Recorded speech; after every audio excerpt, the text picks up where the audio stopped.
கேரக்டரையே புரிஞ்சுக்க மாட்டீங்களே என மத்திய உள்துறை அமைச்சர் அமித்ஷாவை குறிப்பிட்டு முதல்வர் மு.க.ஸ்டாலின் பேசிய நிலையில் மத்திய மாநில ஆட்சியாளர்கள் முதலில் தனது கேரக்டரை புரிந்து கொள்ள வேண்டும் என தாவேக தலைவர் விஜய் குறிப்பிட்டார்.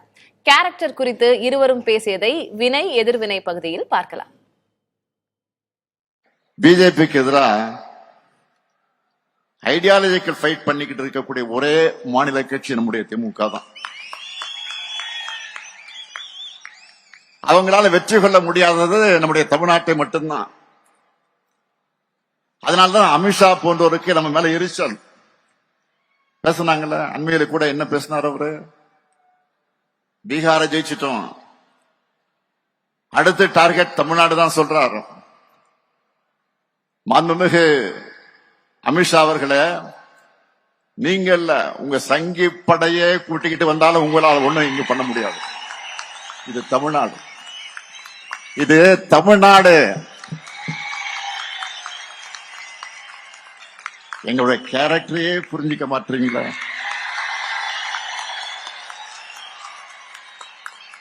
அன்போட வந்தா அரவணைப்போம், ஆணவத்தோட வந்தா அடிபடைய மாட்டோம், எதிர்த்து நிற்போம்.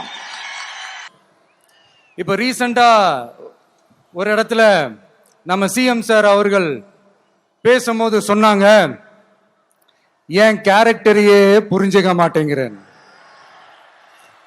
இது சினிமா டயலாக் இல்லையா? நான் ஏதாவது பேசினா சினிமா டயலாகா? சார் பேசினா அது சினிமா டயலாக் இல்லையா? சிலப்பதிகாரத்திலிருந்து எடுத்ததா அந்த லைன், என் கேரக்டரையே புரிஞ்சுக்க மாட்டேன்றது. உங்களை எப்படிதான் சார் புரிஞ்சுக்கிறது? எந்தெந்த விஷயத்துலலாம் சார் உங்க கேரக்டர் நாங்க புரிஞ்சுக்கிறது?